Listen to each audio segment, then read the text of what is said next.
ಒಂದ್ ಮಗು ಉಳಿದೈತೆ, ಅದು ಈ ತರ ಮಗು, ಈ ವಯಸ್ಸು ಮಗು ಉಳಿದಿದೆ, ಇನ್ನೊಂದ್ ಮಗು ಉಳಿದಿಲ್ಲ, ಸತ್ತೋಯ್ತು.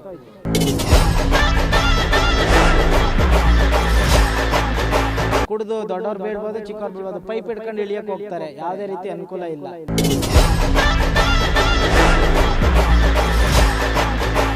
ಒಬ್ಬೊಬ್ಬರಿಗೆ ಸುಮಾರು 6-7 ಮನೆ ಹಂಚಿಕೆ.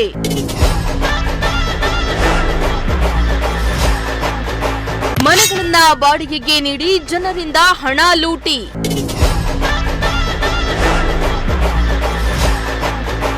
ಎರಡು 3 ವರ್ಷದಲ್ಲಿಯೇ ಬಡಾವಣೆ ಬಿದ್ದೋಗುತ್ತಂತೆ.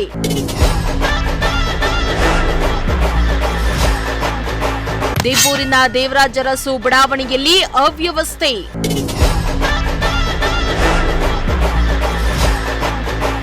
ಎಸ್, ಸೂರಿಲ್ಲದವರಿಗಾಗಿ ಮನೆ ಹಂಚುವ ಉದ್ದೇಶದಿಂದಾಗಿ ಸರ್ಕಾರ ದೇವರಾಜು ಅರಸು ಯೋಜನೆಯಡಿಯಲ್ಲಿ ಅಪಾರ್ಟ್ಮೆಂಟ್ಗಳನ್ನು ನಿರ್ಮಾಣ ಮಾಡಿ ಸೂರಿಲ್ಲದವರಿಗೆ ಹಂಚಲಾಗಿದೆ.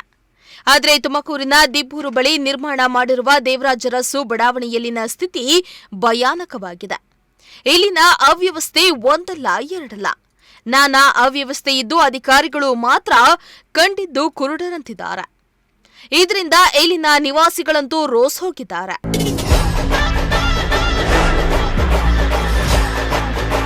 ನಗರದ ದಿಬ್ಬೂರು ಬಳಿ ಹಿಂದುಳಿದ ವರ್ಗದವರಿಗೆ ಸೂರಿಲ್ಲದವರಿಗಾಗಿ ದೇವರಾಜು ಬಡಾವಣೆಯನ್ನ ನಿರ್ಮಾಣ ಮಾಡಲಾಗಿದೆ.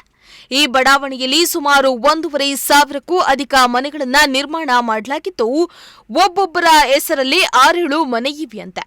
ಆ ಮನೆಗಳನ್ನ ಬಾಡಿಗೆ ಕೊಟ್ಟು ಬೇರೆಡೆ ವಾಸ ಮಾಡ್ತಿದ್ದಾರೆ ಎಂಬ ಆರೋಪ ಕೇಳಿಬಂದಿದೆ. ಬಡವರು ಸೂರಿಲ್ಲದವರು ಮನೆ ಇಲ್ಲದೆ ಬಾಡಿಗೆ ಮನೆಯಲ್ಲಿ ಎತ್ಕೊಂಡು ಕೂಲಿ ಮಾಡಿ ಜೀವನ ಮಾಡ್ತಾ ಇದ್ದು, ಬಡವರಿಗೆ ಸೇರ್ಬೇಕಾದ ಮನೆಗಳು ಕೈ ಸೇರದೆ ಬಡವರು ಕಂಗಾಲಾಗಿದ್ದಾರೆ.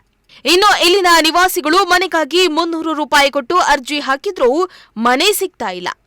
ಈ ಬಗ್ಗೆ ಕೇಳಿದ್ರೆ ಮತ್ತೆ ಅರ್ಜಿ ಹಾಕಿ ಅಂತಾರಂತ. ಒಂದು ಬ್ಲಾಕ್ನಲ್ಲಿ ಸುಮಾರು 5-6 ಮನೆ ಖಾಲಿ ಇದ್ರೂ ಮನೆ ಇಲ್ಲದವರಿಗೆ ಮಾತ್ರ ನೀಡ್ತಾ ಇಲ್ಲ ಅಂತ ಇಲ್ಲಿನ ನಿವಾಸಿಗಳು ಆಕ್ರೋಶ ಹೊರಹಾಕಿದ್ದಾರೆ. ಇಲ್ಲಿ ಎಷ್ಟೋ ಮನೆಗಳು ಖಾಲಿ ಇದಾವೆ, ಬೀಗ ಹಾಕಿದ್ದಾರೆ. ಇಲ್ದಿರ ನಮ್ಮಂತ ಬಡವ್ರಿಗೆ ಕೊಡ್ರಿ, ನಾವು ಬಾಡಿಗೆ ಮನೆಯಲ್ಲಿದ್ದೀವಿ, ಬಾಡಿಗೆ ಕಟ್ತಾ ಇದ್ದೀವಿ ಸರ್, ನಾವು ಬಡವರು 2,000 ಬಾಡಿಗೆ ಕಟ್ತಾ ಇದ್ದೀವಿ ನೋಡ್ರಿ. ಇರೋ ಅಂಥವ್ರು ಬೀಗ ಹಾಕ್ಕೊಂಡು ಖಾಲಿ ಮನೆಗಳು ಬೀಗ ಹಾಕಿ ಹೋಗಿದ್ದಾರೆ. ಎಷ್ಟೋ ಮನೆಗಳು ಬಂದು ಅವರು ನೋಡಿ ಯಾವ ಮನೆಗಳು ಖಾಲಿ ಇದ್ದಾವೆ ನೋಡಿ ಕೊಡ್ಲಿ ಬಡವರಿಗೆ ಅಲ್ವಾ ಸರ್. ಎಷ್ಟೋ ಮನೆಗಳು ಇಲ್ಲಿ ಖಾಲಿ ಇದ್ದಾವೆ, ಬೀಗ ಹಾಕಿದ್ದಾರೆ. ನಾವು ಅವಾಗಲೇ ಒಂದು 8 ವರ್ಷದಿಂದ ಇದ್ದೀವಿ ಸರ್ ಇಲ್ಲೇನೆ. ನಮಗಿರೋ ಮನೆ 10,000 ಅಡ್ವಾನ್ಸು, 2,000 ಬಾಡಿಗೆ. ಇಲ್ದಿರೋರು ಕೊಡಲಿ, ಬಂದು ಅವ್ರು ಚೆಕ್ ಮಾಡಲಿ ಎಷ್ಟು ಮನೆಗಳು ಇಲ್ಲಿ ಖಾಲಿ ಇದ್ದಾವೆ, ಎಷ್ಟು ಮನೆಗಳು ಇರೋರು ಕೊಟ್ಟಿದ್ದಾರೆ, ಬಡವ್ರು ಇಲ್ದವ್ರಿಗೆ ಎಷ್ಟು ಮನೆ ಇಲ್ಲ. ಏನೂ ಇಲ್ಲ ಸರ್, ನಮ್ದು ಏನು ಅಗ್ರಿಮೆಂಟ್ ಏನೂ ಇಲ್ಲ, ಬಾಡಿಗೆಗಿದ್ದೀವಿ ಅಷ್ಟೇನೆ. ಇಲ್ಲ, ನಾವೇ ಹೋಗಿ ಅವ್ರ ಮನೆ ಹತ್ರ ಕೊಡ್ತೀವಿ, ಅವರೇ ಬರ್ತಾರೆ, ಇಲ್ಲ ಅಂದ್ರೆ ಈಸ್ಕೊಂಡು ಹೋಗ್ತಾರೆ. ಇಲ್ಲೇ ಇರೋರೇನೆ, ಅವರು ಬೇರೆ ಮನೆಗೆ ಹೋಗಿದ್ದಾರೆ, ನಮಗೆ ಬಾಡಿಗೆ ಕೊಟ್ಟಿದ್ದಾರೆ. ಎಷ್ಟೋ ಮನೆಗಳು ಒಂದು ಬಿಲ್ಡಿಂಗಲ್ಲಿ 10-12 ಮನೆಗಳು ಖಾಲಿ ಇದ್ದಾವೆ, 8 ಮನೆ ಖಾಲಿ ಐತೆ, 6 ಮನೆ ಖಾಲಿ ಐತೆ.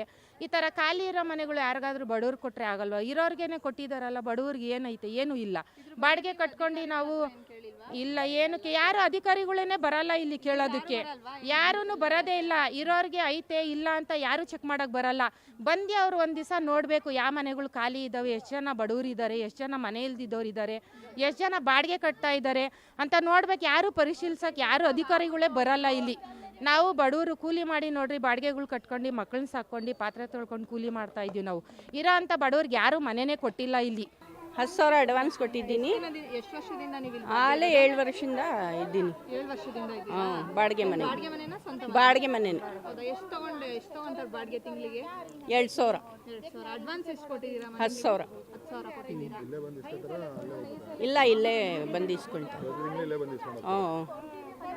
ಇಸ್ಕೊಂಡು ಹೋಗ್ತಾರೆ. ನಾವು 3 ವರ್ಷದಿಂದ ಇದ್ದೀರಲ್ವಾ, ನೀವು ಸ್ವಂತ ಮನೆಗೇನು ಅರ್ಜಿ ಕೊಡಿ? ಅಯ್ಯೋ, ಎಷ್ಟೋ ಸತಿ ಆಗದೆ ಬಂದಿಲ್ಲ. ಇಲ್ಲ, ಬರೀ 300 ರೂಪಾಯಿ ತಗೊಳ್ತಾರೆ, ಅರ್ಜಿ ಬರ್ಕೊಳ್ತಾರೆ, ಮನೆ ಬರಲ್ಲ, ಏನೂ ಇಲ್ಲ. ಅರ್ಜಿಗೆ 300 ರೂಪಾಯಿ ಕೊಟ್ಟು ಎಷ್ಟೋ ಸತಿ ಹಾಕಿದ್ದೀನಿ ಅರ್ಜಿ, ಆದ್ರೆ ಇದುವರೆಗೂ ಇಲ್ಲ ಬಂದಿಲ್ಲ.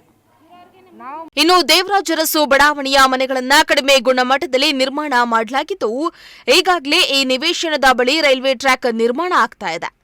ಒಂದು ವೇಳೆ ಇಲ್ಲಿನ ರೈಲ್ವೆ ಟ್ರ್ಯಾಕ್ನಲ್ಲಿ ರೈಲು ಸಂಚಾರ ಮಾಡಲು ಶುರುವಾದರೆ ಈ ಬಡಾವಣೆ ಬೀಳುತ್ತೆ ಎಂದು ಸ್ಥಳೀಯರು ಅಳಲನ್ನ ತೋಡ್ಕೊಂಡಿದ್ದಾರೆ. ಇನ್ನು ಈ ಬಡಾವಣೆಯ ಮನೆಯ ಸುಮಾರು ಮನೆಗಳು ಸೋರ್ತಾ ಇದ್ದು, ಸೋರುವ ಮನೆಯಲ್ಲಿಯೇ ನಿವಾಸಿಗಳು ವಾಸ ಮಾಡುವ ಸ್ಥಿತಿ ಇದ್ದು ಕಂಗಾಲಾಗಿದ್ದಾರೆ. ಮನೆಗಳು ಸೋರೋದ್ರಿಂದ ಗ್ರೌಂಡ್ ಆಗ್ತಾ ಇದ್ದು, ಜೀವ ಭಯದಲ್ಲಿ ನಿವಾಸಿಗಳು ವಾಸಿಸುತ್ತಿದ್ದಾರೆ. ಒಂದ್ ಮಗು ಉಳಿದೈತೆ, ಅದು ಈ ತರ ಮಗು, ಈ ವಯಸ್ಸು ಮಗು ಉಳಿದಿದೆ, ಇನ್ನೊಂದು ಮಗು ಉಳಿದಿಲ್ಲ, ಸತ್ತೋಯ್ತು. ಕುಡಿದು ದೊಡ್ಡವ್ರು ಬೀಳ್ಬೋದು, ಚಿಕ್ಕವ್ರು ಬೀಳ್ಬೋದು, ಪೈಪ್ ಹಿಡ್ಕೊಂಡು ಇಳಿಯಕ್ಕೆ ಹೋಗ್ತಾರೆ. ಯಾವುದೇ ರೀತಿ ಅನುಕೂಲ ಇಲ್ಲ. ಬಾಲ್ಕನಿ ಅಂತ ಕೊಟ್ಟವ್ರು, ಯಾವುದೇ ಡೋರ್ಗಳು ಸೇಫ್ಟಿ ಇಲ್ಲ. ಮೇಯ್ನು ಡೋರ್ಗಳೇ ಹೇಳ್ಕೊಳ, ಕಿಟಿಗೆ ಗ್ಲಾಸ್ ಅಂತ ಐತ್ರಾ, ಒಂದು ಮನೇನೂ ಕಿಟಿಗೆ ಇಲ್ಲ. ರಾತ್ರಿ ಹೊತ್ತು ಉದ್ರೋಗ್ತಾವೆ, ಅವರ್ ಕವೆ ಬಿದ್ದೋಗ್ತವೆ, ಎಲ್ಲ ಗಮ್ಮು. ಫ್ಯಾನ್ಗಳಾಗೋದ್ರಿಂದ ಗೋಡೆನೇ ಹಂಗೆ ಒಂಥರ, ಒಂದು ಮಳೆ ಹೊಡಿಬೇಕು ಅಂದ್ರೂ ಕಾರ್ಪೆಂಟ್ರು ಕರ್ಕೊಬರ್ಬೇಕು, ಮಿಷಿನಲ್ಲಿ ಹೋಲ್ ಹಾಕ್ಬೇಕು. ಮೇಲ್ಗಡೆ ಮನೆಯಲ್ಲಿ ಟಾಯ್ಲೆಟ್ಗೆ ಹೋದ್ರೆ ಕೆಳಗಡೆ ಮನೆಗೆ ನೀರು ಬರ್ತೈತೆ, ಅದೇನು ಪೈಪಲ್ಲಿ ಹೋಗ್ತಾ ಇಲ್ಲ, ಮನೆಗೆ ಬರ್ತೈತೆ. ಭಾಳ ಮನೆಗಳೆಲ್ಲ ಲೀಕೇಜ್ ಆಗ್ತಾವ ಸರ್. ಲೀಕೇಜ್ಗಳಾಗ್ತವೆ, ಕರೆಂಟ್ ಹತ್ರ ನೀರುಗಳು ಇಳಿತಾವೆ, ಅರ್ಧ ಮನೆಗಳು. ಯಾವಾಗ ಮನೆಗಳು ಬೀಳ್ತವೆ ಅಂತ ಜೀವ ಬೈದಲ್ಲಿ ಬದುಕ್ತಿದ್ದೀವಿ ಮೇಡಮ್ ಅವರೇ. ಅವ್ರು ಯಾರು ಇದು ಮಾಡಿಬಿಟ್ಟು ಅವ್ರವ್ರು ಬಾಡಿಗೆಗಳು ಕೊಟ್ಬಿಟ್ಟು ಹೊರಟೋಗೋರು ಮನೆಗಳು. ನಾವು ಜೀವ ಬೈದಲ್ಲಿ ಬದುಕೊಂಡು, ನಾವು ಬಡವರೆಲ್ಲ ಹಿಂಗೆ ಜೀವ ಬೈದಲ್ಲಿ ಬದುಕ್ತಿದ್ದೀವಿ. ಇಲ್ಲಿ ಮನೆಗಳೆಲ್ಲ ಸ್ವಂತ ಮನೆನಾ ಅಥವಾ ಬಾಡಿಗೆ? ಅರ್ಧ ಜನ ಬಾಡಿಗೆಗೆ ಬಂದ್ಬಿಟ್ಟವ್ರು ಮೇಡಮ್ ಅವರೇ. ಬಾಡಿಗೆ ಕೊಟ್ಬಿಟ್ಟು ಅವ್ರವ್ರವ್ರು ಎಲ್ಲೆಲ್ಲ ಹೊರಟೋಗೋರೆ. ನಾವು ಜೀವ ಬೈದಲ್ಲಿ ಮನೆಗಳು ಸೋರೋ ಮನೆಗಳಿಗೆ ಜೀವ ಬೈದಲ್ಲಿ ಬದುಕ್ತಾ ಇದ್ದೀವಿ ನಾವು. ಯಾವಾಗ ಮನೆ ಬೀಳ್ತಾವೆ, ಯಾವಾಗ ಜೀವ ಹೋಗ್ತೈತೆ ಅಂತ ಬದುಕ್ತಾ ಇದ್ದೀವಿ ನಾವು. ಇದ್ರ ಬಗ್ಗೆ ಏನು ಮುನ್ಸಿಪಲ್ ಆಫೀಸಿಗೆ? ಇಲ್ಲ ಮೇಡಮ್ ಅವ್ರೆ, ಎಲ್ಲಿ ಹೋಗ್ಬೇಕು ಅಂತ ನಮ್ಗೆ ಅಷ್ಟು ತಿಳುವಳಿಕೆ ಇರ್ಲಿದ್ದಕ್ಕೋಸ್ಕರ ನಾವೆಲ್ಲೂ ಹೋಗಿಲ್ಲ. ಹಂಗೂ ಮೊನ್ನೆ ಮೇಡಮ್ ಅವ್ರ ಹತ್ರನೂ ಹೋಗಿ ನಾನು ಮಾತಾಡಿದೆ, ಹಿಂಗೆ ಆಗೈತೆ ಮನೆಗಳೆಲ್ಲ ನೋಡಿ ಮೇಡಮ್ ಅವ್ರೆ ಅಂತ ಹೇಳಿದೆ. ಇವಾಗ ಕರೆಂಟ್ ಕಂಬಗಳಲ್ಲೆಲ್ಲ ವೈರ್ ಇದೆಯಲ್ಲ, ಇದರಿಂದ ಏನು ಸಮಸ್ಯೆ? ಇದರಿಂದ ಏನು ಸಮಸ್ಯೆ ಆಗ್ತಾ ಇಲ್ಲ ಮೇಡಮ್ ಅವರೇ. ನಮಗೆ ಎಲ್ಲ ಇದಾಗ್ಬಿಟ್ಟು ಮನೆಗಳೆಲ್ಲ ಸೋರ್ತಾವೆ. ಒಳಗೆ ಯಾವ ಮನೆ ನೋಡೋದು ಸೋರ್ತಾವೆ. ಬಾತ್ರೂಮ್ ನೀರು, ಟಾಯ್ಲೆಟ್ ನೀರು ಬರ್ತಾಯಿತ್ತೋ, ಅಲ್ಲಿಗೆ ಇದ್ರ ನೀರು ಬರ್ತಾಯಿತ್ತೋ ಗೊತ್ತಿಲ್ಲ ನಮಗೆ. ಎಲ್ಲ ನೀರು ಮನೆಗಳೆಲ್ಲ ಸೋರ್ತಾವೆ, ಲೀಕೇಜ್ಗಳು ಆಗ್ತಾವೆ. ಯಾವಾಗ ಮನೆಗಳು ಬೀಳ್ತವೆ ಅಂತ ಬದುಕಬೇಕು ಅಷ್ಟೇ ಇಲ್ಲ ನಾವು. ಇತ್ತ ಈ ದೇವರಾಜು ಅರಸು ಬಡಾವಣೆಯ ಅವ್ಯವಸ್ಥೆ ಇಷ್ಟೇ ಅಲ್ಲ. ಬಡಾವಣೆಯಲ್ಲಿನ ಚರಂಡಿಗಳು ದುರ್ನಾತ ಬೀರ್ತಾ ಇದ್ದು, ಸೊಳ್ಳೆಗಳ ಕಾಟದಿಂದ ಮಕ್ಕಳು, ಹಿರಿಯರು ಅನಾರೋಗ್ಯಕ್ಕೆ ತುತ್ತಾಗ್ತಿದ್ದಾರೆ. ಒಂದ್ ಕಡೆ ಬಿಲ್ಡಿಂಗ್ ಸರಿಯಿಲ್ಲ, ಮತ್ತೊಂದ್ ಕಡೆ ಮೂಲಭೂತ ಸೌಕರ್ಯ ಇಲ್ಲದೆ ನಿವಾಸಿಗಳು ನಿತ್ಯ ನರಕದಲ್ಲಿಯೇ ಬದುಕುವಂತಾಗಿದೆ. ಸರ್ ಅದೇ ಚರಂಡಿ ವ್ಯವಸ್ಥೆ ನೋಡಿದ್ರಲ್ಲ, ಸ್ಲ್ಯಾಬ್ ಇಲ್ಲ, ಏನಿಲ್ಲ. ಮುನ್ಸಿಪಲ್ ಅವ್ರು ಏನೇ ಎತ್ತಾಕಿದ್ರು, ಇವತ್ತು ಎತ್ತಾಕಿದ್ರೆ 3 ದಿನ ಬಿಟ್ಟು ತಗೊಂಡೋಗ್ತಾರೆ.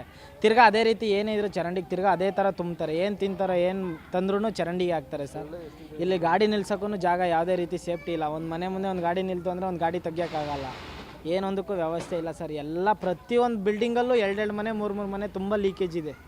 ಏನು ಮಾಡೋಕ್ಕೂ 2 ಮನೆ 3 ಮನೆ ಲೀಕೇಜ್ ಬಂದೇ ಬರ್ತಿದೆ. ಅದರಲ್ಲಿ ಮನೆ ಬಾಡಿಗೆ ಕೊಟ್ಟಿರೋರು ಎಷ್ಟು ಜನ ಇದ್ದಾರೋ, ರೆಂಟ್ಗಿರೋರು ಗೊತ್ತಿಲ್ಲ.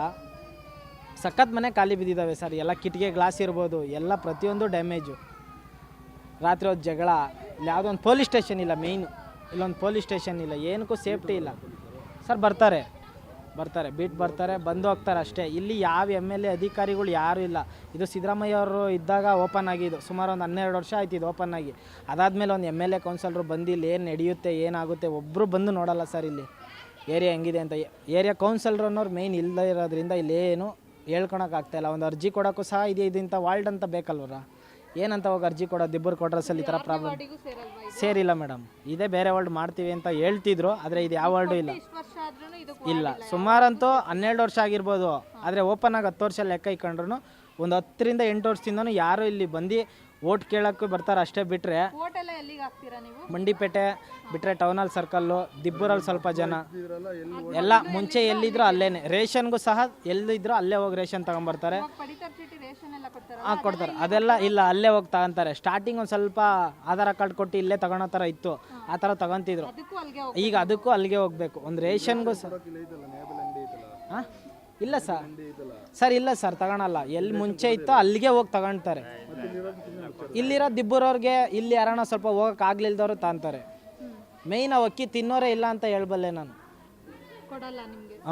ಸಿಗ್ತಾ ಇಲ್ಲ. ಎಲ್ಲ ಪ್ಲಾಸ್ಟಿಕ್ ಅಕ್ಕಿ ಮಿಕ್ಸು, ಆ ಥರ ಹುಳ ಯಾವುದೇ ರೀತಿ ಹೇಳ್ಕೊಳಕ್ಕೆ ಬರಲ್ಲ. ಅದು ತಾಮನ್ ತಿನ್ನೋದೇ ಕಷ್ಟ ಐತೆ. ಅಕ್ಕಿ ಅವ್ರು ತಗೊಳೋ ಡಿಪ್ಪೋದಲ್ಲೇ ಗೊತ್ತಿರೋರು ಇರೋದ್ರಿಂದ ಅಲ್ಲೇ ಹೋಗಿ 5 kg 10 kg ಜಾಸ್ತಿ ತಾಮನ್ ತಿಂತಾರೆ. 10 kg ಅಕ್ಕಿ ಕೊಟ್ಟರೆ 8 kg ಅಕ್ಕಿ ನಮಗೆ ಕೊಡ್ತಾರೆ. ಇನ್ನೇನು ಸರ್, ನಮಗೇನು ಕೊಡಲ್ಲ, ನಾವೇ ಬಡವರು ಅಂತ ಹೇಳೋ ಥರ ನಡ್ಕೊತಾರೆ. ಕಲ್ಲಾಕಿಲ್ಲ, ಮಕ್ಳುಗಳು ಹೋಗಿ ಹಂಗೆ ಬಿದ್ದು ಹೋಗ್ತೈತೆ. ಚರಂಡಿ ಏಟ್ಗಳು ಬಿದ್ದು ಬರ್ತೈತೆ, ಕಾಲು ಕೈಗೆ ತಲೆಗೆ ಏಟ್ ಬಿದ್ದು ಬರ್ತೈತೆ. ಬಾಲ್ಕನಿ ಮಾಡೋರು ಅದು ಸೇಫ್ಟಿ ಕೊಟ್ಟಿಲ್ಲ. ಮಕ್ಳುಗಳು ಅಲ್ಲಿಂದ 2 ಹೆಕ್ಟರ್ 3 ಹೆಕ್ಟರ್ ಅಂತ ಬೀಳ್ತೈತೆ. 4-5 ಮಕ್ಳು ಬಿದ್ದವ್ರೆ. ಯಾವುದು ಸೇಫ್ಟಿ ಇಲ್ಲ, ಯಾವುದು ಇದಿಲ್ಲ. ಇನ್ನು ದೇವರಾಜ ಅರಸು ಬಡಾವಣೆಯಲ್ಲಿ ಅಂದಾಜು 1500 ಮನೆಗಳಿದ್ರೂ ಹಲವಾರು ಮನೆಗಳು ಖಾಲಿಯೇ ಇವೆ. ಆದರೆ ಅವುಗಳನ್ನ ನಿರ್ಗತಿಕರಿಗೆ ಹಂಚಲಾಗ್ತಾ ಇಲ್ಲ. ಮನೆಗಳನ್ನ ಹೆಸರಿಗಷ್ಟೇ ಹಂಚಲಾಗಿದೆ. ಆದರೆ 12 ವರ್ಷಗಳಾದರೂ ಯಾವುದೇ ಅಧಿಕಾರಿಗಳು ಈ ಬಡಾವಣೆಗೆ ಭೇಟಿ ನೀಡಿಲ್ಲ. ಇಲ್ಲಿನ ಜನರ ದುಃಖ ಕೇಳುವವರೇ ಇಲ್ಲ. ಇನ್ನಾದರೂ ಈ ಬಗ್ಗೆ ಸಂಬಂಧಿಸಿದ ಇಲಾಖೆಗಳು ತಕ್ಷಣ ಗಮನವನ್ನ ಹರಿಸಿ ಪರಿಹಾರ ಕೊಡಬೇಕೆಂಬುದು ಇಲ್ಲಿನ ನಿವಾಸಿಗಳ ಒತ್ತಾಯವಾಗಿದೆ. ಕ್ಯಾಮರಾ ಪರ್ಸನ್ ಸಂಜಯ್ ಜೊತೆ ಸುಷ್ಮಿತಾ, ಪ್ರಜಾಶಕ್ತಿ ಟಿವಿ, ತುಮಕೂರು.